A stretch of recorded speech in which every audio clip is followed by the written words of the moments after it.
पुंडलिकवरदाहरी विठ्ठल श्री ज्ञानदेव तुकाराम, पंढरीनाथ भगवान की जय, माऊली ज्ञानेश्वर महाराज की जय, जगद्गुरु तुकाराम महाराज की जय, सद्गुरुनाथ भगवान की जय। हरि ओम तत्सत।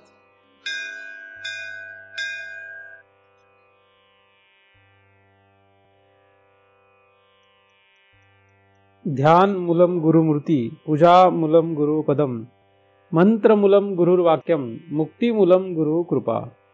ब्रह्मे वाहम अहम ब्रह्म न चाहम ब्रह्मणा पृथक, नाहम देहो न मे देहा केवलहम सनातन। दृग्दृश्य विवेक या ग्रंथाचा आपण अभ्यास करतो आहोत। परमपूज्य सद्गुरु आद्य शंकराचार्यांनी लिहिलेला हा ग्रंथ, या ग्रंथाचा हेतू दृक आणि दृश्य यांच्यामधील विवेक हा आहे। वेदांतपर हा ग्रंथ असल्यामुळे या ठिकाणी धर्मशास्त्राचा खरं पाहिलं तर विषय नाही, परंतु तरी सुद्धा आपण 4थ्या क्रमांकाचा श्लोक काही दिवसापासून जो अभ्यास करतो आहोत तो या शब्दांचा विचार साधारणपणे करतो आहोत। वेदांतपर खरं तर अजून आपण विचार सुरू केलेला नाही, परंतु जो विचार आपण करतो आहोत तो वेदांताला पोषक ठरावा या रीतीने करतो आहोत। म्हणून आपला विचार हा धर्मशास्त्राला धरून आहे असं कोणालाही वाटू नये। धर्मशास्त्रामध्ये आणि वेदांत शास्त्रामध्ये जो सूक्ष्म फरक आहे हा फरक मुळात लक्षात घेणं हे गरजेचं आहे। साधारणपणे मनुष्यांना हे लक्षात येत नाही की वेदांत आणि धर्मशास्त्रात फरक आहे की नाही। काही लोक बोलण्यापुरता फरक मांडतात, परंतु आचरणात तो फरक लक्षात येत नाही। आपणाला या वेदांताच्या ग्रंथांच्या द्वारे वेदांतामध्येच गती होणं गरजेचं आहे। तशी गती व्हावी यासाठी प्रयत्न करणं गरजेचं आहे। त्यासाठी आपल्या मनाचे, बुद्धीची अवस्था बदलणं गरजेची आहे। पूर्व दुराग्रह सोडणं गरजेचं आहे। हे जर आपण सगळं सोडत गेलो तर पुढे आपल्याला कदाचित वेदांताचा जो परम सिद्धांत आहे त्या सिद्धांतापर्यंत आपल्याला पोहोचता येईल। फक्त शाब्दिक रीतीने आपण जर या ग्रंथांचा विचार करू, आचरणाच्या दृष्टीने, दुराग्रह सोडण्याच्या दृष्टीने आपण जर विचार करणार नाही तर मात्र हे फक्त पोपटपंचीच होईल। म्हणून तशी आपली अवस्था होऊ नये यासाठी आपण सदैव वेदांताचे अर्धैवू असलेले श्री व्यास महाराज किंवा श्रीमद आद्य शंकराचार्य किंवा श्री ज्ञानदेव महाराज किंवा परमपूज्य सद्गुरू अनाथ महाराज अशा महात्म्यांना आपण सदैव शरण राहावं आणि त्यांच्या कृपेने आपण या ग्रंथामध्ये आपली गती व्हावी यासाठी प्रयत्न करावा। काम संकल्प संदेहो श्रद्धा अश्रद्धे धृती तरे री धी भी इत्येवं आदीन भासेत एकदा चितीही, असा हा 4थ्या क्रमांकाचा श्लोक आहे। यामधील काही शब्दांचा आपण अभ्यास केला। मागील चिंतनामध्ये आपण री या शब्दाचा पुन्हा अभ्यास केला होता। री म्हणजे लज्जा, री म्हणजे लाज। सर्वात मोठी लाज वाटणं जे आहे ती म्हणजे आपण या देहाला आलो। देह धारण करणं ही लाज वाटण्यासारखी गोष्ट आहे। पुन्हा पुन्हा जन्म मरण ही लाज वाटण्यासारखी गोष्ट आहे। आणि याची ज्याला लाज वाटते तो परमार्थ करतो, याची ज्याला लाज वाटत नाही तो परमार्थ करत नाही। म्हणून लाज वाटणं यासाठी सर्वात महत्त्वाची गोष्ट म्हणजे देहाला येणे, आणि ही लाज आपल्याला वाटावी, इतकी वाटावी की आपण परमार्थच करावा, दुसरं काहीही करू नये। जितकी लाज आपल्याला वाटत जाईल, जितकी लाज ही संपत्ती आपल्याकडे तयार होईल, तितक्या प्रमाणात आपण परमार्थ करतो। प्रत्येकाची परमार्थ करण्याची जी अवस्था आहे ही भिन्न आहे। प्रत्येकाचा जो प्रयत्न आहे तो भिन्न आहे। त्याला कारण म्हणजे आपल्याला लाज किती वाटते त्याच्यावर आहे। जितकी लाज आपल्याला वाढत जाईल, म्हणजे जितकी लाज ही संपत्ती आपली वाढत जाईल, तितका आपल्याला परमार्थ करावा असं वाटेल। पुन्हा पुन्हा जन्म मरण प्राप्त करणं ही लाज आहे। ही लाज आपल्याला वाटत राहणं गरजेचं आहे। आणि म्हणून लज्जा हा शब्द जो आहे तो चांगला आहे। लज्जा हा शब्द अशा रीतीने आपल्याला उपयोगाचा आहे। म्हणून सर्वांनी या अशा प्रकारच्या री या शब्दाने, लज्जा या शब्दाने आपला परमार्थ कसा पुढे जाईल यासाठी प्रयत्न करावा। त्याच्या पुढे आलेला जो शब्द आहे तो आहे धी। आता धी हा शब्द जो आहे तो वास्तविक साधारणपणे आपण काही व्यवहारात वापरत नाही. म्हणजे री सुद्धा वापरत नाही, धी सुद्धा वापरत नाही आणि भी सुद्धा वापरत नाही. म्हणजे री, धी, भी हे जे शब्द आहेत हे शब्द परमार्थामध्ये आहेत, हे पारिभाषिक शब्द आहेत. व्यवहारात साधारणपणे ह्या शब्दाचा कुठेही वापर दिसत नाही. तुम्ही कधीही बघणार नाही री असा शब्द वापरलेला, धी असा शब्द वापरलेलाही कुठे पाहणार नाही, भी असा शब्द वापरलेला कुठे पाहणार नाही. बाकीचे वर पाहिलेले शब्द आपण साधारणपणे व्यवहारात वापरताना अनेक माणसांना पाहतो किंवा आपणही ते शब्द वापरतो. परंतु हे शब्द मात्र थोडेसे अवघड आहेत म्हणा, कारण की आपल्या वापरण्यात नाही. धी या शब्दाचा अर्थ होतो तर बुद्धी असा साधारण अर्थ होतो, सरळ सरळ अर्थ आहे बुद्धी. दुसरा त्याचा अर्थ बुद्धीलाच मती असं म्हणतात, मती, बुद्धी, मती. आणि बुद्धीच्या संबंधित मग जे काही होईल ते सगळं धी या शब्दाला लावतात. कारण धी म्हणजे बुद्धी, धी म्हणजे मती, धी म्हणजे मग आता बुद्धीच्या संबंधाने ज्ञान असा शब्द सुद्धा घेण्यात येतो म्हणून ज्ञान. परंतु ते बुद्धीच्या संबंधाने ज्ञान आहे, हे स्वरूप ज्ञानाचा इथे विषय नाही आहे. ज्ञान हा शब्द जर वापरला तर स्वरूप ज्ञान असा घेऊ नये, तर बुद्धीच्या संबंधाने येणारं जे ज्ञान आहे तो शब्द आहे.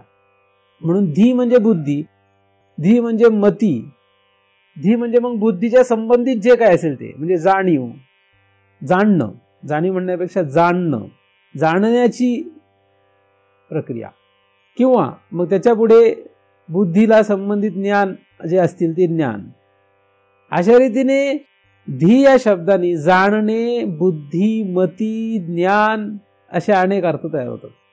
आता बुद्धी या शब्दामध्ये जाणणे हा शब्द आल्यामुळे, ज्ञान हा शब्द आल्यामुळे, मती हा शब्द आल्यामुळे आपण जाणतो की नाही जाणतो असा प्रश्न येतो. म्हणजे बुद्धी या शब्दाचा किंवा धी या शब्दाचा आपण अभ्यास करतो आहोत. आपण काय जाणतो, आपण आपल्या रीतीने या शब्दाचा विचार करतो आहोत जेणेकरून आपल्याला पुढे गती करता येईल. आपल्याकडे धी आहे का, आपल्याकडे बुद्धी आहे का, म्हणजे मती आहे का, आपण मतीहीन आहोत का, किंवा आपल्याला जाणताच काही येत नाही का, असं नाही. आपली बुद्धी जी आहे ही सरळ सरळ काम करते. बुद्धीचे 3 वर्ग आहेत. बुद्धी जी असते ही 3 प्रकारची आपण धरू शकतो. जसं धृती आपण 3 प्रकारची धरतो, तसं बुद्धी सुद्धा 3 प्रकारची धरू शकतो.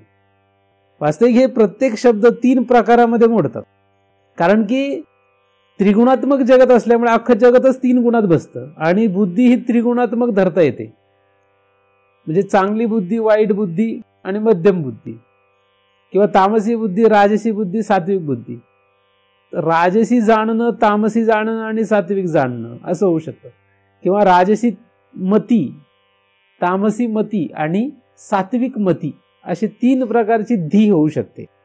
धी हा शब्द जो आहे हा शब्द ज्या अर्थी बुद्धीशी संबंधित आहे किंवा बुद्धीस म्हणावं किंवा जाणणं किंवा ज्ञान, मती असं म्हणावं, तर साधारण मनुष्य काय जाणतो किंवा जाणण्याची प्रक्रिया ज्यामुळे होते ती वृत्ती जी आहे तिला धी असं म्हणतात. जाणण्याची प्रक्रिया ज्या वृत्तीमुळे होते ती वृत्ती म्हणजे धी. जाणण्याची प्रक्रिया ज्या वृत्तीमुळे होते, जी वृत्ती जाणण्यासाठी कारण आहे. कारण मागे समजा आपण री हा शब्द पाहिला, म्हणजे लज्जा हा शब्द पाहिला, तर ही एक वृत्तीच आहे. पण लज्जा या वृत्तीने जाणण्याची प्रक्रिया नाही होत. किंवा त्याच्या आधी पाहिलेले आपण धृती या वृत्तीने जाणण्याची प्रक्रिया नाही होत. जाणण्याची एक वृत्ती आहे आपल्या आतमध्ये. एक वृत्ती कसली आहे, ती जाणण्यासाठी उपयोगाला येते. म्हणून जाणण्याची जी वृत्ती तिला काय म्हणायचं, धी. धी म्हणजे जाणण्याची वृत्ती, किंवा जी वृत्ती जाणण्याला कारण आहे किंवा जाणण्यासाठी उपयोगाला येते त्या वृत्तीला आपण धी असं म्हणतो. मग आता साधारणपणे मनुष्य जन्माला आल्यापासून मरेपर्यंत सदैव जाणण्याचाच प्रयत्न करतो. सगळेच जण नव्हे, प्रत्येक जीव हा जाणण्याचाच प्रयत्न करतोय. जाणण्यासाठीच प्रत्येकाची काय धडपड आहे. मनुष्य प्राणी आणि इतर प्राणी, या इतर प्राण्यांचा आणि मनुष्य प्राण्याचा जर विचार केला तर इतर प्राण्यांमध्ये जाणण्याची प्रवृत्ती आणि मनुष्य प्राण्यामध्ये जाणण्याची प्रवृत्ती यातला फरक आहे. जाणणे ही वृत्ती आहे, जाणणे ही वृत्ती सर्वांकडे आहे, देवादिकांकडे पण आहे, नीच पशु पक्ष्यांकडे पण आहे आणि मध्यम असलेल्या मनुष्य देहामध्ये सुद्धा ही धी वृत्ती आहे. जाणावं वाटतं, काहीतरी जाणावं वाटतंय आणि ह्या रीमुळेच सगळेजण फिरतायत. सगळ्यांचं जे फिरणं आहे ह्या धीमुळेच आहे. कशामुळे आहे? धी या वृत्तीमुळेच सगळेजण फिरतायत. कारण जाणण्यासाठीच मनुष्य धडपड करतो. त्या जाणण्यामधून त्याला जे काही फायदे होतील, जे काही तोटे होतील, हे सगळे तो भोगत राहतो. मनुष्य प्राणी आणि इतर प्राणी यांचा जर साधारणपणे आपण विचार केला तर साधारण प्राण्याचे जाणणं कशामध्ये आहे? काय जाणण्याचा प्रयत्न करतात ते? माणसं सोडून जर बाकीचे प्राणी पाहिले तर ते काय जाणायचा प्रयत्न करतात? आहार, म्हणजे पहिल्यांदा आहार मिळतोय का हे जाणण्याचा प्रयत्न. जन्माला आला की जीव सगळ्यात पहिल्यांदा काय शोधतो? आहार मिळतोय का. म्हणजे आहारासाठी प्रत्येक जण काय करतात? आहार जाणण्याचा प्रयत्न करतात. साधारण कुठलाही प्राणी घ्या, तो आहार पहिला शोधतो. मनुष्य सोडून प्राणीचा विचार केला, मनुष्य सोडून जर दुसरा प्राणी केला तर आहार पहिला शोधतो. मग निद्रा मिळते का नाही ते बघतो. कशापासून आपल्याला भय आहे का याची जाणीव तो करतो. साधारणपणे त्याची जाणीव जी आहे आहार, निद्रा, भय, मैथुन याच 4 वर्गामध्ये त्याची जाणीव अडकलेली दिसते.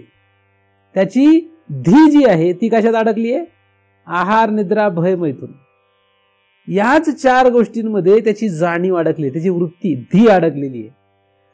आणि प्रत्येक मनुष्येतर प्राणी जो आहे तो प्रत्येक प्राणी हा प्रत्येक क्षणाला हेच शोधतो. त्याच्या पलीकडे त्याचं जगणंच नाहीये. आणि या जाणण्यामध्ये ते जाणून घेणे, ते जाणणं आणि मग त्याचा पुढचे जे प्रयोग होणार ते होणारच. कारण वृत्तीच्या पुढे इंद्रियांचं काम आहे. कारण आधी वृत्ती काम करते, मग इंद्रिय काम करतात, मग देह काम करतो. त्यामुळे आधी जाणणं जे आहे, म्हणजे आहार जाणला की आहार शोधला. कारण शोधणे, जाणणे हे एक अर्थवाचकच आहेत. या ठिकाणी धी शब्दाने शोधणे पण आहे. कारण तो जेव्हा आहार शोधतो तेव्हा तो आहार त्याला योग्य अशा रीतीचा शोधतो. पक्षी जर असेल तर तो त्याचा आहार ठरवतो, त्या रीतीने तो शोधतो. गाय असेल तर गाय सुद्धा आपला आहार त्या धीप्रमाणे ठरवते. धी जशी असेल म्हणजे गाय काय ठरवते? गायची धी जी आहे म्हणजे बुद्धी जी आहे त्याप्रमाणे ती गाय काय शोधते? गवत खायला मिळेल का कुठे, त्याप्रमाणे ती शोधते. ती काय मांसाहार शोधत नाही. आणि वाघ कधी गवत शोधत नाही. वाघ हा मांसाहार कसा मिळेल याचं शोधतो. म्हणजे वाघाची बुद्धी जी आहे ती काय मांसाहारी बुद्धी आहे, म्हणजे आहाराचा जरी विचार केला तर. आणि गायीची जी बुद्धी आहे, गायीची जी धी आहे ती शाकाहारी आहे. म्हणजे आपण शाकाहार मांसाहार असा जर वर्ग लक्षात घेतला तर, म्हणजे साधारणपणे जो विचार केला तो जातो त्याप्रमाणे प्रत्येक प्राणी हा साधारणपणे याच 4 गोष्टीमध्ये आपली बुद्धी अडकून बसलाय. प्रत्येक जण यामध्ये धी अडकून बसलाय. आणि जेव्हा तो मनुष्य देहात येतो तेव्हा नाही, जाऊ द्या, त्याच्यावर जाऊ आधी. जेव्हा देवादिकांच्या शरीरात जातो तेव्हा काय? त्या ठिकाणी सुद्धा आहार, निद्रा, भय, मैथुन या 4च बुद्धी आहेत. फक्त निकृष्ट असलेले जीव यांचं जे काही हे आहार, निद्रा, भय, मैथुन आहे हे निकृष्ट जातीचं आहे, निकृष्ट वर्ग आहे तो. आणि देवादिकांचं जे ते उत्कृष्ट आहे त्यांच्या मानाने.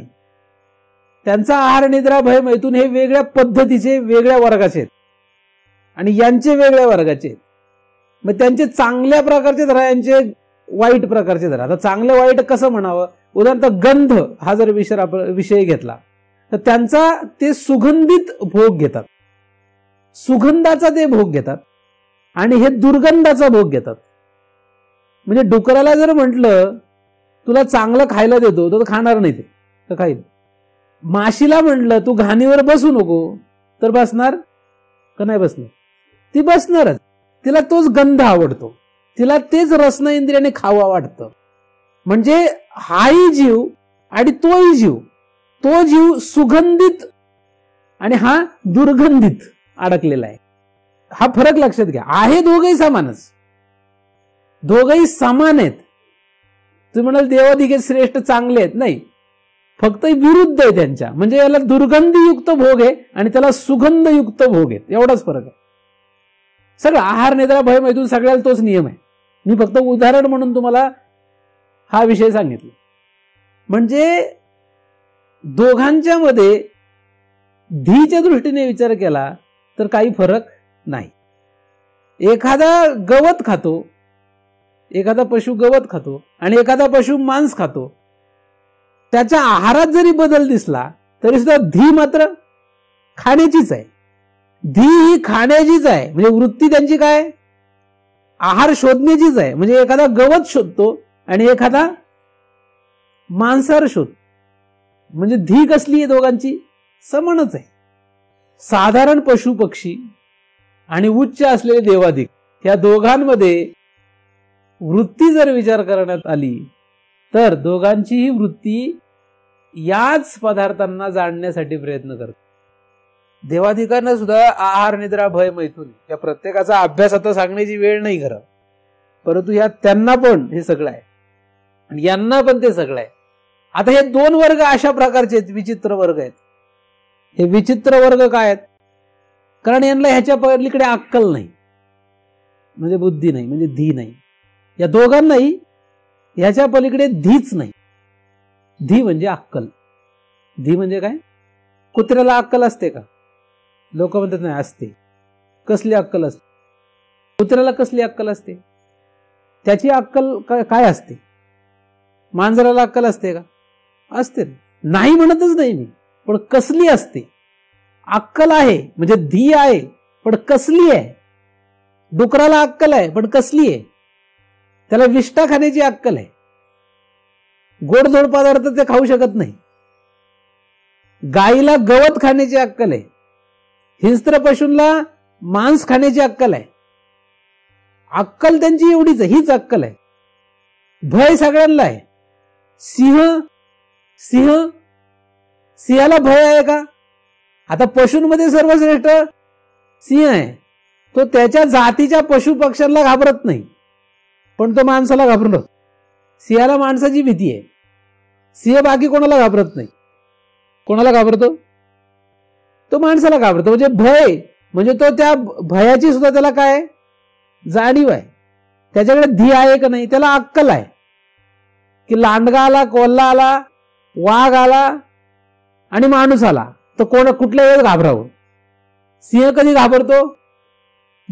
मदमस्त झालेला, उन्मत्त पावलेला हत्ती जरी समोर आला तरी सिंह घाबरत नाही.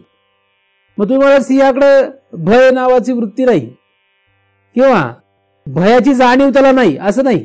त्याला भयाची जाणीव आहे, म्हणजे धी, भयाची धी आहे त्याच्याकडे, भयाची अक्कल आहे त्याला.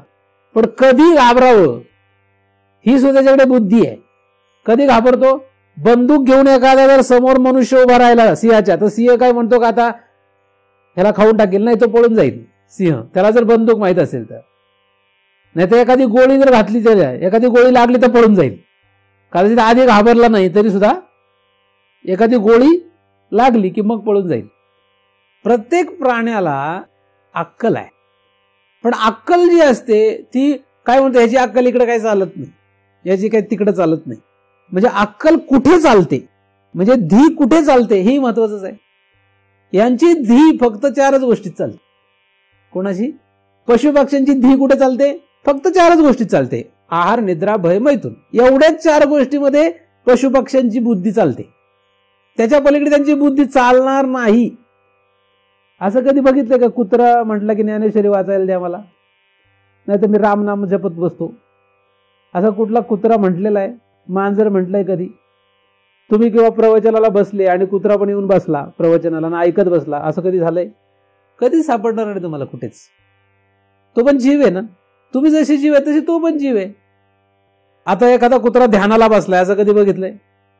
तो शांत बसलेला दिसेल पण तो ध्यान करतोय असं तुम्ही समजत असले तर घुबड एखादं किंवा ते वटवाघूळ झाडाला लटकलं, तुम्ही असं म्हटले नाही तो उलट पाय तिकडे लटकून तपश्चर्या करतोय असं म्हणायला लागले तुम्ही, तर ही तुमची धी आहे. तो वटवाघूळ काही उलट टांगून तपश्चर्या करत नाही. किंवा बगळा जर शांत एका पायावर उभा असला तर एका पायावर उभा राहून पाण्यात तो काही तपश्चर्या करतोय? बगळा पाण्यात उभा आहे एका पायावर आणि शांत उभा आहे. कधी बघितला का एका पायावर उभा असलेला बगळा शांतपणे पाण्यामध्ये? शांत बगळा कधी बघितलाय?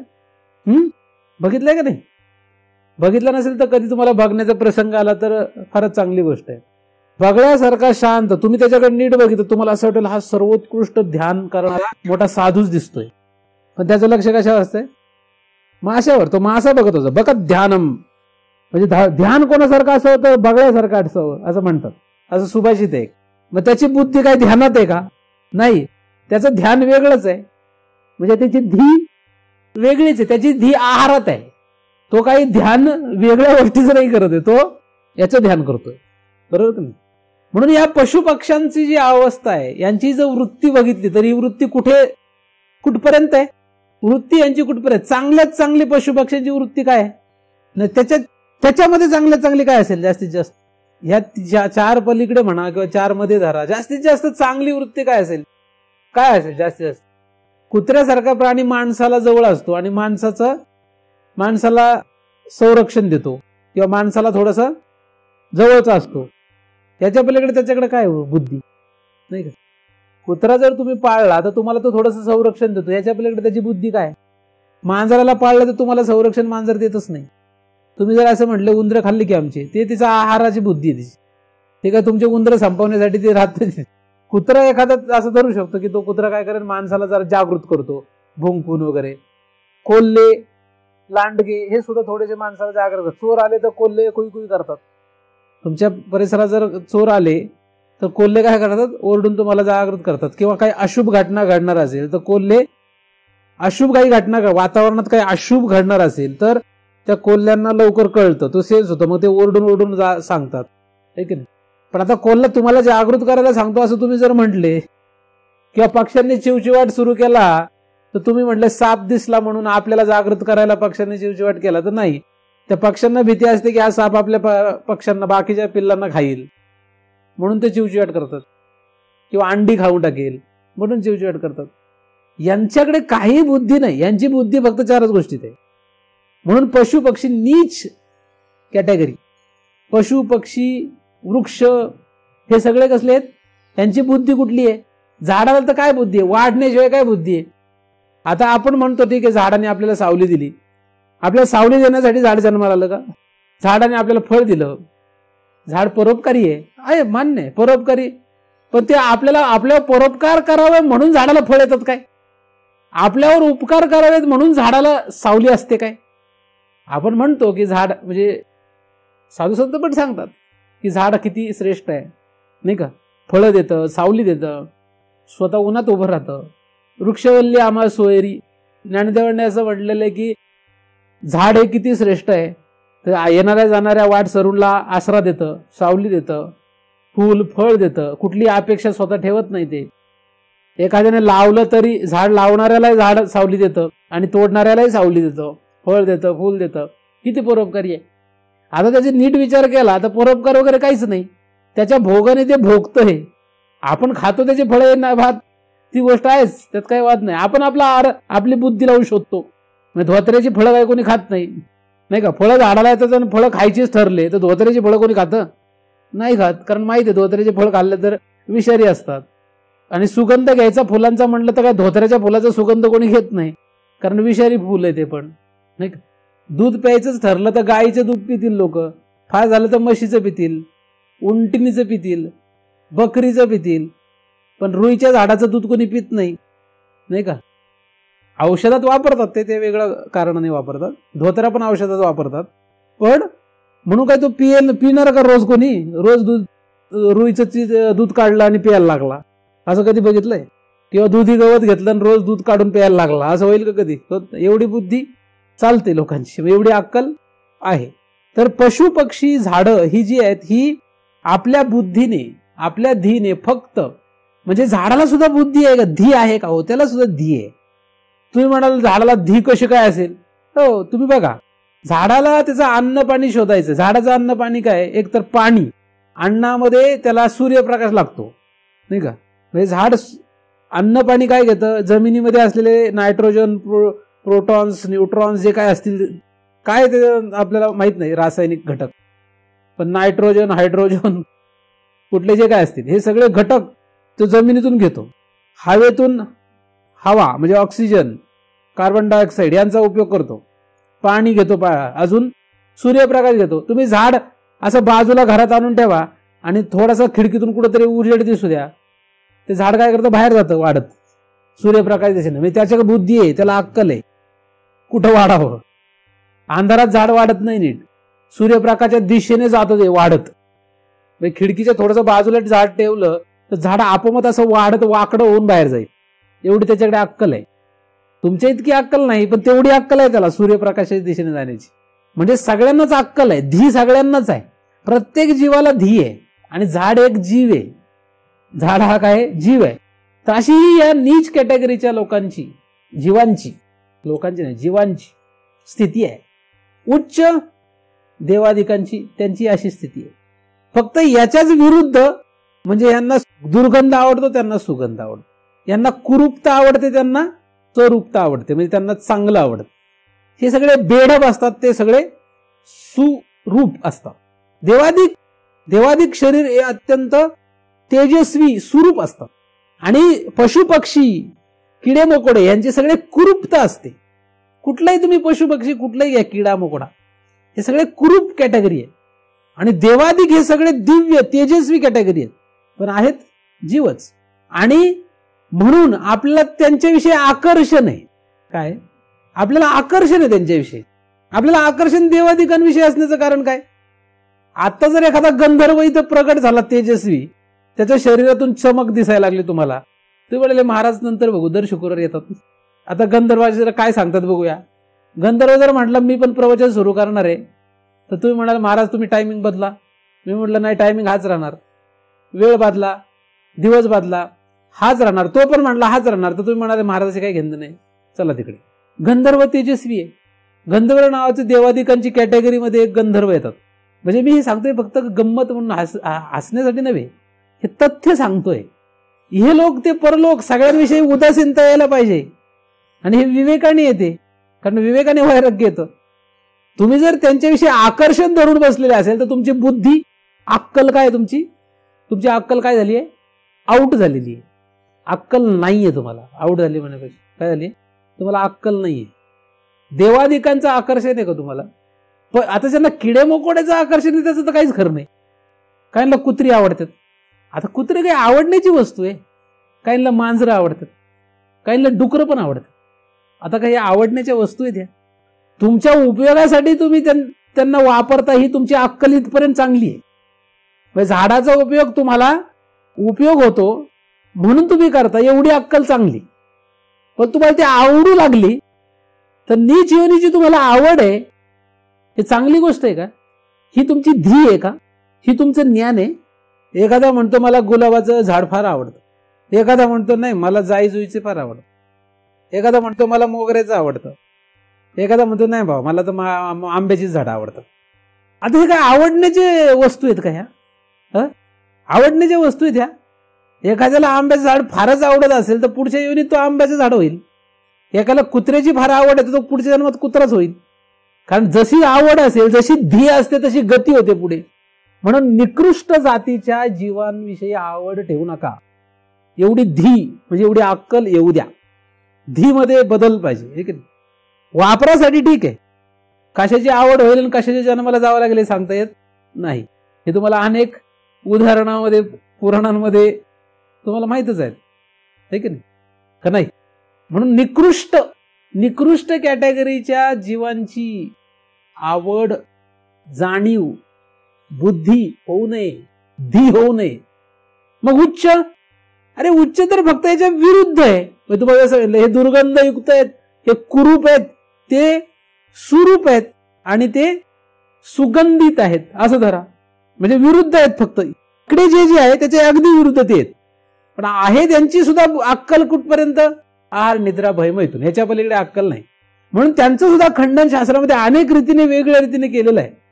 त्यांचं सुद्धा खंडन केलंय. यांचं तर खंडन आहेच आहे, पण त्यांचं पण खंडन आहे. म्हणून त्यांनाही किंमत नाही आणि यांनाही किंमत नाही. राहिला मनुष्य दे, म्हणून मनुष्य सर्वश्रेष्ठ आहे. मनुष्य श्रेष्ठ का आहे? मानव जन्म हा श्रेष्ठ का मानलाय याचा शोध नीट लावा. ह्याला धी पाहिजे तुमच्याकडे. तुमच्याकडे धी जर असेल तर तुम्हाला कळेल मनुष्य का श्रेष्ठ आहे. पण मनुष्य केव्हा श्रेष्ठ होतो ह्याची धी पाहिजे, ह्याची अक्कल पाहिजे. आता अक्कल सारखी अक्कल काढू नका असं जर तुम्ही म्हणत असाल तर मी अक्कल म्हणजे धी सांगतो. धी म्हणलं बरं वाटतं, कारण धी शब्द जास्त काही त्रासदायक वाटत नाही. पण अक्कल सारखं म्हटलं की मग काय होतं? वाईट वाटतं सारखं अक्कल काढले तर. पण धी म्हटलं तर धी म्हणजे अक्कल, अक्कल म्हणजे ज्ञान, नाही का? अक्कल म्हणजे काय? मग धी म्हणजे अक्कल म्हणावं का नाही? का नाही म्हणावं? म्हणायला काय हरकत नाही ना. म्हणजे अक्कल अक्कल असं म्हटलं तर चालेल ना, सारखी अक्कल काढली तर चालेल ना. कारण वाईट शब्द थोडासा अवघड शब्द असले की जास्त काळ राहतो लक्षात. धी म्हणल्यावर जास्त काळ लक्षात राहणार नाही. मागच्या वेळेस मी धी शब्द सांगितला होता पण तुम्हाला लक्षात राहिलं नसेल. पण अक्कल काढली की मग तुम्हाला मरेपर्यंत लक्षात, महाराजांनी अक्कल काढली ती लक्षात राहील. म्हणून अक्कल शब्द जरा बरा वाटतोय मला. धीला शब्द काय आहे? अक्कल. फार अक्कलवान दिसतो असं म्हणतात ना देवारावर. फार अक्कलीचा आहे, फारच बेअक्कल माणूस आहे. बेअक्कल म्हणजे अक्कलच नाही त्याला. नाही, अक्कल सगळ्यांनाच असते, पण अक्कल कशाची आहे हे महत्वाची आहे. धी कशाची आहे? देवादिकांचं आकर्षण तुम्हाला आहे का नाहीये? आहे का नाहीये? देवादिकांचं आकर्षण कशासाठी आहे? देवादिकांचं आकर्षण कशासाठी आहे? वाटतंच लोकांना. पायी पायी फिरण्यापेक्षा मोठी गाडी असली तर बरं वाटतं का नाही? एखाद्याला पायी पायी फिरतो तर मोठी गाडी दिसली, हत्तीनं अंबारी दिसली तर बरं वाटतं का नाही? आता हत्ती अंबारीचा विषय राहिलेला नाही. आता गाड्या घोडे मोठमोठ्या गाड्या चांगल्या चांगल्या दिसल्या की बरं वाटतं का नाही? का नाही वाटत? तसंच आहे. कनिष्ठ असे जीव पाहण्यापेक्षा जर एखादे तेजस्वी दिव्य दिसले की बरं वाटतं. पण यांच्याकडे आकर्षित होऊन आपला काय तोटा होतो ह्याचा विचार करून करतो. देवादिकांना भजायला वेदांतामध्ये परवानगी आहे का? देवादिकांना भजा अशी वेदांतात परवानगी आहे का? मग कुत्र्या मांजऱ्याला भजा अशी परवानगी आहे का? दोघांनाही नाही, यांनाही नाही यांनाही नाही. मग यांचा उपयोग गरजेपुरता करून घेणे, त्यांच्यात बुद्धी अडकवायची नाही. म्हणून देवादिकांचा उपयोग, सूर्याचा उपयोग काय? ठीक आहे, तू प्रकाश देतो, तुझ्यावर हे सगळं चाललंय, ठीक आहे, इथपर्यंत तुझा उपयोग. एखादा सूर्याची रोज पूजाच करू लागला तर त्याच्यापासून भगवंत दूर आहे असं शास्त्रात वर्णन आहे. वरुण राजाने पाऊस पाडावा. वरुण नावाचा देव आहे, त्याचं काम आहे पाऊस पाडणे. मग पाऊस पाडण्यासाठी जी काही प्रक्रिया करावी लागते ती करावीच लागते. त्याला तो नियमात बांधलेला आहे. कशात? आता तुम्ही त्याची पूजा करायला लागले, त्याची पूजा करायचं काय कारण आहे? कृष्णाने काय केलं माहिती ना? इंद्राची पूजाच बंद करून टाकली. तुम्हाला हे माहित असेल. इंद्राला राग आला, मग त्याने माझी पूजा बंद करता काय? धो पाऊस पाडला आणि मग कृष्णाने ते पर्वत उचलला. या उदाहरणावरून काय सांगितलंय की यांची पूजा तुम्हाला करायची गरज नाहीये. त्यांचं काम आहे ते करणारच आहेत ते. म्हणून तुम्ही गर्विष्ठ व्हायचं कारण नाही. तुमची बुद्धी लगेच गर्व धारण करण्याचे कारण नाही. कारण तुम्ही नाही तर मग गर्विष्ठ व्हाल, अशी तुमची धी होऊन जाईल, मग तुम्हाला नरकाला जावं लागेल. त्यांच्याविषयी पूज्य भाव नाही आणि त्यांच्याविषयी वैर भाव नाही, राग आणि द्वेष दोन्ही नाही. इंद्राचं काम आहे, त्याला ते काम करावंच लागतं, तो नियमात बांधलेला आहे. सूर्याचं काम आहे, त्याला नियमात चालावंच लागतं. पृथ्वीचं काम आहे, तिला नियमात राहावं लागतं.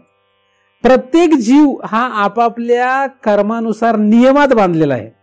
म्हणजे तो उच्च असो किंवा नीच असो, त्याची बुद्धी, त्या बुद्धीप्रमाणे तो आहार निद्रा भय मैथून या चारच गोष्टीमध्ये अडकलेला असल्यामुळे अशा दोन्ही प्रकारचे, तिकडचे आणि इकडचे, हे दोन्ही सुद्धा आपल्याला उपयोगाचे नाहीत.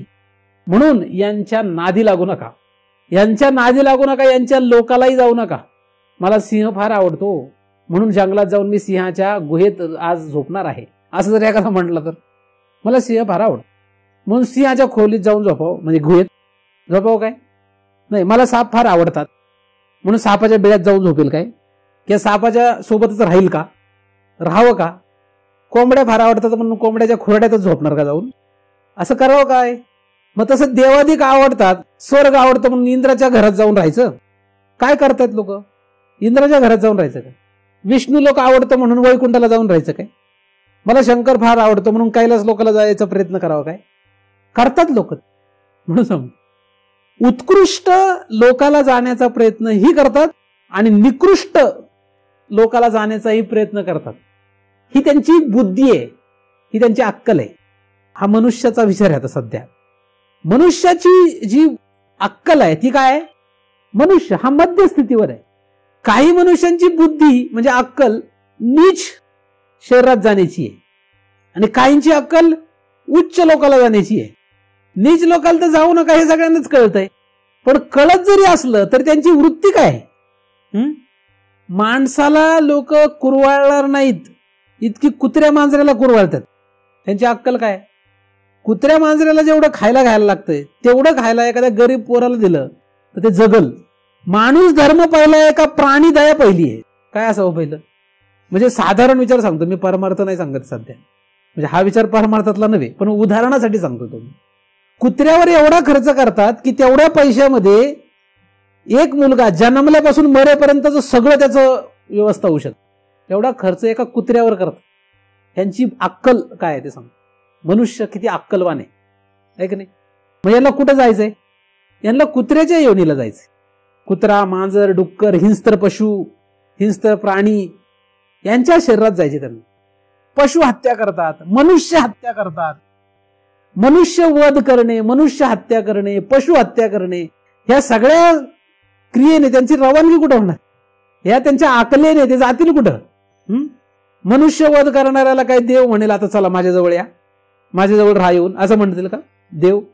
म्हणजे देवाच्या देवादिकांच्या लोकाला जाईल का तो? तो कुठे जाईल? तो हिंस्त्र कॅटेगरीत जाईल. हिंस्त्र वर्गात त्याची रवानगी होईल त्याच्या या आकलीमुळे, त्याच्या या धीमुळे. काही नीच शरीराला जाण्याची तयारी करतायत. धी त्यांची कशी आहे? त्यांची धी अशी आहे की त्या बुद्धीने, त्या त्यांच्या आकलेमुळे ते नीच लोकाला जाणार आहेत, नीच योनीला, नीच शरीराला प्राप्त होणार आहे. आणि काहींची अक्कल अशी आहे की त्यांच्या त्या आकलेमुळे ते उच्च लोकाला जातील किंवा उच्च शरीर प्राप्त करतील. मग यांच्यापेक्षा हे दिसायला चांगले आहेत, पण ह्या दोघांच्याही धीला वेदांतात किंमत नाही, धर्मशास्त्रात किंमत आहे. धर्मशास्त्रात उच्च लोकाला जाणारा कधीही श्रेष्ठच आहे. म्हणजे सद्गती पावणारा श्रेष्ठ आहे अधोगती पावण्यापेक्षा. अधपतन होण्यापेक्षा ऊर्ध्व गती ही कधीही श्रेष्ठ आहे. परंतु दोन्ही ठिकाणी धी जी आहे ही फक्त आहार निद्रा भय मैथुनची. मनुष्य देहामध्ये याच्यापेक्षा वर येता येतं असं शास्त्र सांगतं. मनुष्य देह असा आहे की या देहामध्ये आल्यानंतर तुमची वृत्ती, तुमची बुद्धी जी आहे याच्या बाहेर काढतायत. आता मला नीच शरीराला जायचं नाही, उच्च शरीराला जायचं नाही आणि मनुष्य देहाला राहायचं नाही. याला म्हणतात वेदांत. वेदांत म्हणजे काय? वेदांत म्हणजे वर जायचं नाही, खाली जायचं नाही, मध्येच राहायला तर राहील, पण मध्येच किती काळ राहणार आहे? किती काळ राहील इथे? नाही का? जास्त काळ राहू शकत नाही इथे. एक तर खाली जाईल नाही तर वर जाईल. इथेच मध्येच राहायचं जरा अवघड काम आहे. म्हणजे पुन्हा मनुष्य म्हणून तो येईल कदाचित, पण नंतर मात्र परत जर त्याची वृत्ती अशीच राहिली, म्हणजे त्याची धी अशीच राहिली की वर जायचं नाही, खाली जायचं नाही, मग मात्र तो योग्य आकलेचा होईल. आहार काय? आहाराची बुद्धी कशी असावी? आता आपण आहार निद्रा भय मैथुन याच कामासाठी जगतोय का? जगावं का असं प्रश्न. याच्यासाठी हे जगतात आणि हे जगतात. आपण इंद्राची दमछाक कधी होते? इंद्र घाबरतो की माझं पद जाईल, मग तो विष्णूकडे पळत जातो आणि वाचवा वाचवा वाचवा म्हणतो. आता दुसरा जर पुण्यवान इंद्राच्या हा जर पदभ्रष्ट झाला तर ह्याला ते पद सोडावंच लागतं आणि दुसरा रांगेत असलेला इंद्र होतोच, त्याला विष्णू तरी काय करणार? तुम्हाला शास्त्रामध्ये अनेक ठिकाणी पुराणामध्ये या गोष्टी सापडतील. यांची अशी गती आहे. मग आपण यासाठी जगावं काय? आपलं जगणं फक्त या 4च गोष्टीसाठी असावं काय? या 4 गोष्टीसाठी जगू नका. काय? या 4 गोष्टींसाठीच जगू नका असं म्हणतोय. काय? या 4 गोष्टीसाठीच जगू नका. माणसाचं जगणं कशासाठी पाहिजे? भगवत प्राप्ती हा माणसाच्या जन्माचा प्रमुख हेतू आहे. जेने तू जोडसी नारायण हा देह म्हणजे मनुष्य देह कशासाठी? मनुष्य देह कशासाठी? जेने तू जोडसी नारायण मनुष्य देहाचे निज्ञाने सच्चिदानंद पदवी घेणे. मनुष्य ध्येयाने हा ध्येय प्राप्त झाल्यानंतर सच्चिदानंद पदवी घेणे यासाठी आपली आपली अक्कल चालली पाहिजे. आपली बुद्धी आहार निद्रा भय मैथुनात गुंतून पडू नये. काय काय होऊ नये? अनंत जन्मांची कर्म आपल्या पाठीवर आपल्या चित्तामध्ये थैमान घालू नयेत. आणि म्हणून या 4 गोष्टीमध्ये आपली प्रवृत्ती होणारच आहे, पण प्रयत्नपूर्वक मनुष्य देहामध्ये या 4च गोष्टीसाठी जगू नका.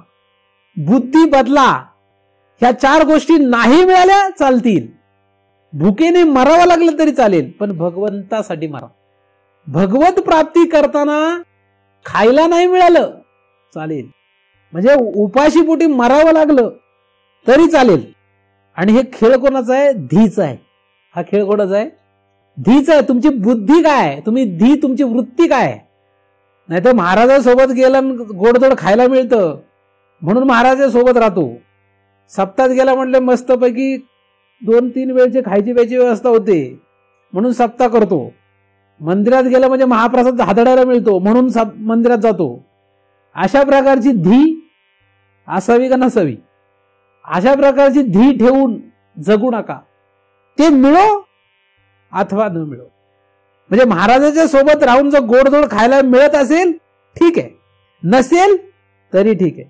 मंदिरात जाऊन महाप्रसाद खायला मिळत असेल तर ठीक आहे, नसेल तरी ठीक आहे. भगवंत प्राप्ती व्हावी अशी धी मनुष्य देहामध्येच तयार करता येते. काय करता येते? तयार करता येते. ही काय अशी काही लगेच उत्पन्न झाली असं नाही. मनुष्य देहात ही बुद्धी तयार करता येते. ती तयार करणं न करणं हे देवादिकांच्या हातात नाहीये. तशी बुद्धी तयार करणं हे निकृष्ट असलेल्या कुठल्याही जीवाच्या हातात नाहीये, पण मनुष्याच्या हातात ते आहे. मनुष्य जन्म फक्त मनुष्य नावाचा जो जीव आहे याच ठिकाणी फक्त नरदेहामध्ये म्हणजे मनुष्य देहामध्येच अशी धी निर्माण करता येते. अशी धी निर्माण करण्यासाठी दुसरा कुठलाही देह उपयोगाला येत नाही. मग तुम्ही काय करावं? या 4 गोष्टींसाठी तळमळ होत असेल तर तुम्ही भगवत प्राप्तीचे अधिकारी नाही. जिथपर्यंत ही तळमळ आहे, जिथपर्यंत तुम्हाला याची खोड आहे, ते नसतील काय? नसतील का असतील? नसतील का असतील? नसतील. ते असतीलच, पण त्याच्यात जीव गुंततोय का? त्याच्यात बुद्धी अडकून पडते काय? जीव तर जाऊ द्या, त्याच्यात बुद्धी अडकून पडते काय? आपली अक्कल त्याच्यातच चालते काय? लोकांना खायला काय बनवायचं म्हटलं की फार अक्कल चालते, आणि ज्ञानेश्वरीतली ओवी सांग म्हटलं की अक्कलच चालत नाही. किती चांगली सुगरण असली तर काय करायचं तिचं करायचं काय आपल्याला? तिचं जर ज्ञानेश्वरीत बुद्धीच चालत नाही तर सुगरणीचं करायचंय काय आपल्याला? एखादा खूप धनवान असला पण त्याच्या घरात ज्ञानेश्वरी नाही, तो वाचत नाही ज्ञानेश्वरी, त्याचं करायचंय काय आपल्याला? तुम्हाला तुमचं एखादा पालन पोषण करतो, सगळं करतो, खायची व्यवस्था करतो, सगळी व्यवस्था करून देतो, तुमच्या आहार निद्रा भय मैथून या सगळ्यांची व्यवस्था एखादा करून देतोय, पण भगवत प्राप्तीची व्यवस्था करत नाही, त्याचं करायचंय काय? त्याचं करायचंय काय आपल्याला? आईबाप काय करतात? भगवत प्राप्तीसाठी भगवत प्राप्ती करून देतात मुलाची, म्हणजे भगवत प्राप्तीची व्यवस्था करून देतात का आहार निद्रा भय मैथुनाची व्यवस्था करून देतात? आईबाप काय व्यवस्था करून देतात? कोणाची? कुठली आईबाप सांगा? काय करतात? भगवत प्राप्तीची व्यवस्था करून दिलेले पाहिलेत का? तुम्ही तरी करताय का? ऐकणं आणि आचरणात ठेवणं यात फरक आहे. अक्कल जी आहे ती कुठे चालवली पाहिजे, स्वतःची आणि दुसऱ्याची सुद्धा कुठे चालावी यासाठी प्रयत्न करायला पाहिजे. फक्त मनुष्य देह यासाठी आहे. माता पिता बंधू बहीण इष्ट मित्र सज्जन सखा शेजेची कामीन राजा देशीचा चौधरी भले भले सोयरे हे कशाची व्यवस्था करतात? तुमची बुद्धी कुठे नेतात? कुठे तुमची धी घेऊन चाललेत? तुमची जाणीव कुठे घेऊन चाललेत? माझ्याकडे आले तर तुम्ही भगवंत प्राप्तीच्या जाणीवेकडे याल, आणि त्यांच्याकडे घ्याल तर आहार निद्रा भय मैथुनाच्या जाणीवेत जाताय का नाही कळत आहे? मग यांचा संग बरा वाटतो, त्यांच्यासाठी तुम्ही तुमचं सर्वस्व अर्पाल, पण साधू संतांसाठी बाप आपली अख्खी कमवलेली संपत्ती जे आहार निद्रा भय मैथुनात अडकलेल्या अशा पुत्राच्या स्वाधीन करीन, पण भगवत प्राप्ती करू देणाऱ्या साधू संतांच्या हवाली करणार नाही, अशी आपली अक्कल आहे. काय आपली अक्कल एवढी आहे. आणि आपण अपेक्षा काय करतो? भगवंत प्राप्तीची. भगवंत प्राप्ती जर व्हायची असेल तर आपली अक्कल धड पाहिजे, आपली धी नीट पाहिजे. धी काय असावी? आहार निद्रा भय मैथुन जसे आपले भोग असतील, जसे आपली पूर्वकर्म आहेत त्याप्रमाणे होतील अथवा नाही होतील, तो आपला विषयच नाही. त्याच्यावर लक्ष ठेवून जगणाऱ्या माणसासाठी हा विषय नाही. या 4 गोष्टीवर लक्ष ठेवून जो जगतोय, ज्याची बुद्धी या 4 गोष्टीवर लक्ष ठेवते, त्यासाठी हा विषय अजिबात नाही. तुम्ही त्यातले असाल तर हे नक्की लक्षात ठेवा. प्रयत्नपूर्वक तुम्हाला त्यातून बाहेर पडायचं. त्यासाठी काय साधन करावं लागेल ते करा.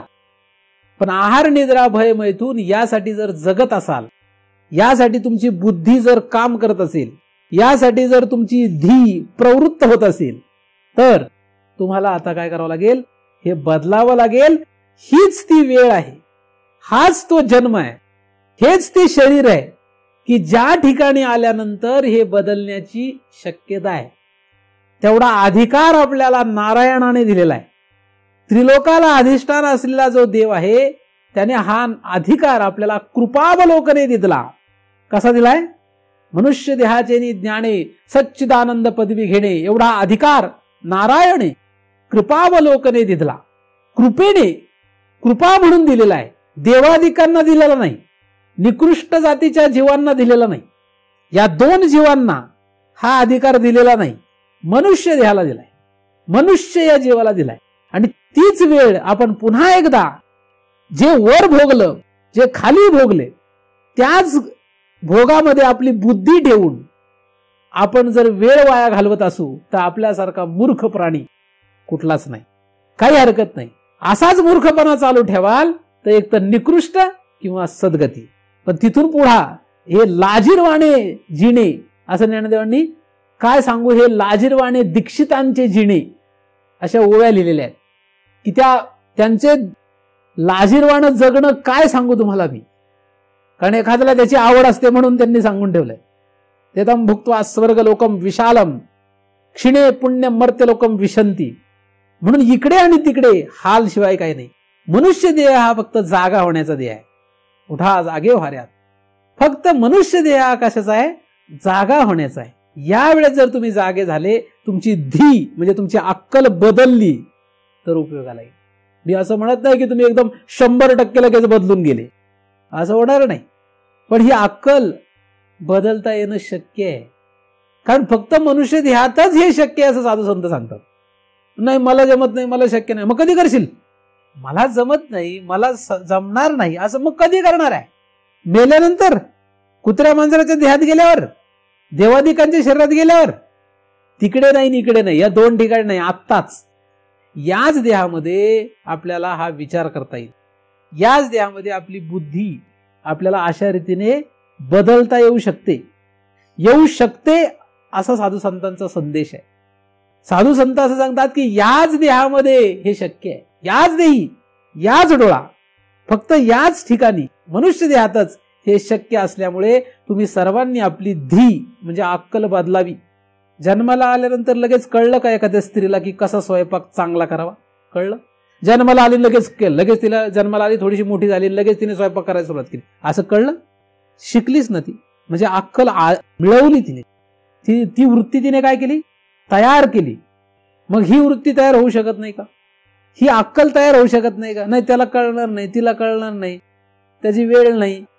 ही वृत्ती आपोआप तयार होत नाही, याला प्रयत्नाने करावे लागते. सत्संग, शास्त्रसंग, साधू संतांच्या संगतीमध्ये, शास्त्र संगतीमध्ये आपली अशी बुद्धी तयार होत. तुम्ही इथे आलेच नसते, तुम्हाला हे काय ऐकायला मिळालं असतं? तुम्ही आलेच नसते तर इथे तुम्हाला हे काय ऐकायला मिळालं असतं? आणि काय तुमची बुद्धी पालटली असते? आठवड्यातले किती तास तुम्ही कशाचा विचार करताय? तुमची बुद्धी कुठल्या दिशेने जाते याचा अभ्यास करा. आणि प्रयत्नपूर्वक हळूहळू का होईना, जसं जमेल तसं.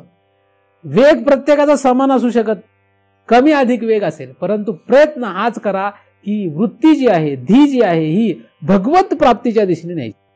आणि भगवत प्राप्तीच्या दिशेने नेत असताना वाटेत येणारे जे काही असेल ते येवो अथवा न येवो, येवो अथवा न येवो, त्याच्याशी आपल्याला काही घेत नाही. आलं ठीक आहे, नाही आलं तरी ठीक आहे, खायला मिळालं तर ठीक आहे, नाही मिळालं तरी. अशा प्रकारे तुम्ही जगत राहाल, अशी जर तुमची बुद्धी झाली तर ती बुद्धी आपल्याला फार उपयोगाची आहे. त्याच्या व्यतिरिक्त कुठलीही बुद्धी आपल्याला उपयोगाची नाही. धी कशी असावी? असली तर अशी असावी, नसली तर अनेक प्रकारच्या बुद्धी आहेत. बुद्धी एक तर ही धी, ही तुमची वृत्ती जी आहे, एक तर तुम्हाला अधोगतीला नेणारी आहे, एक तर सद्गतीला नेणारी आहे, नाहीतर या जन्म मरणाच्या फेऱ्यातून बाहेर काढणारी आहे. जन्म मरणाच्या फेऱ्यातून बाहेर काढणारी वृत्ती असावी, अशी आपली बुद्धी असावी, अशी आपली अक्कल असावी. अशी अक्कल असणाऱ्या माणसांनाच आपण जवळ करावं, अशाच लोकांच्या संगतीत राहण्याचा प्रयत्न करावा. यांच्या व्यतिरिक्त लोकांमध्ये राहून तुम्ही कितीही मोठे थोर मोठे वाटले तरी सुद्धा ते फक्त आपल्या भोगापुरते आहे, त्याच्यापलीकडे त्यांचा काहीही उपयोग नाही. हे ओळखून तुम्ही स्वतःची बुद्धी पालटून घ्या आणि स्वतःची बुद्धी पालटून त्यांच्यातच रमत राहिले तर तुम्हाला हा विषय म्हणजे गुप्त असलेला जो दृक आहे तो कधीही कळणार नाही. तुम्हाला जर दृक कळावा असं वाटत असेल तर दृश्य असलेल्या अशा या वृत्तींचा अभ्यास नीट करा आणि बुद्धी म्हणजे धी तशा प्रकारची बनवण्याचा प्रयत्न करा. सर्वांना अशा प्रकारची बुद्धी हो, कारण बुद्धी निश्चय आत्मज्ञान ही बुद्धी किती कामाची आहे. बुद्धी निश्चय आत्मज्ञान याचा निश्चय करा. निश्चय करता येणं शक्य आहे. आत्मज्ञानापर्यंत ही निश्चयाला येते. हिचा निश्चय कुठपर्यंत जातो? आत्मनिश्चयावर जातो. म्हणजे आत्मज्ञानाचा निश्चय करण्यापर्यंत ही बुद्धी कामाला येते, कारण बुद्धीचं काम आहे ज्ञान. मग कुठपर्यंत ज्ञानालाही उपयोगाला येऊ शकते? आत्मज्ञानापर्यंत. अर्थात इथे श्री ज्ञानदेवांनी जरी म्हटलं असेल की आत्मनिश्चयासाठी उपयोगाला येते, तरी सुद्धा पुढे श्री ज्ञानदेव महाराज म्हणतात बुद्धी जाणेही त्यासी आणि न जाणेही त्यासी, अशी ती बुद्धी आहे. परंतु या ठिकाणी ज्या अर्थी श्री ज्ञानदेवांनी सांगितलं की बाकीच्या ज्ञानाला जशी ती बुद्धी आकळते त्याचप्रमाणे ती आत्मज्ञानाला सुद्धा आकळण्याचा प्रयत्न करू शकते आणि तेच आपण करणं गरजेचं आहे. म्हणजे आपली बुद्धी त्याच दिशेने नेणं गरजेची आहे. तशीच आपली वृत्ती असावी, तशीच आपली अक्कल निर्माण करण्याचा आपण प्रयत्न करावा आणि आपला पुढचा जो शोध आहे तो शोध लावून घ्यावा आणि पुन्हा वर आणि खाली जाऊ नये, पुन्हा जन्ममरण पुन्हा फजिती अशी करून घेऊ. जे काही चिंतन झालं ते परमपूज्य सद्गुरू अनाप महाराज यांच्या चरणी अर्पण करतो आणि ते पूर्ण विराम देतो. कुंडलीक वरदा हरी विठ्ठल श्री ज्ञानदेव तुकाराम. पंढरीनाथ भगवान की जय. माऊली ज्ञानेश्वर महाराज की जय. जगद्गुरु तुकाराम महाराज की जय. सद्गुरुनाथ भगवान की जय.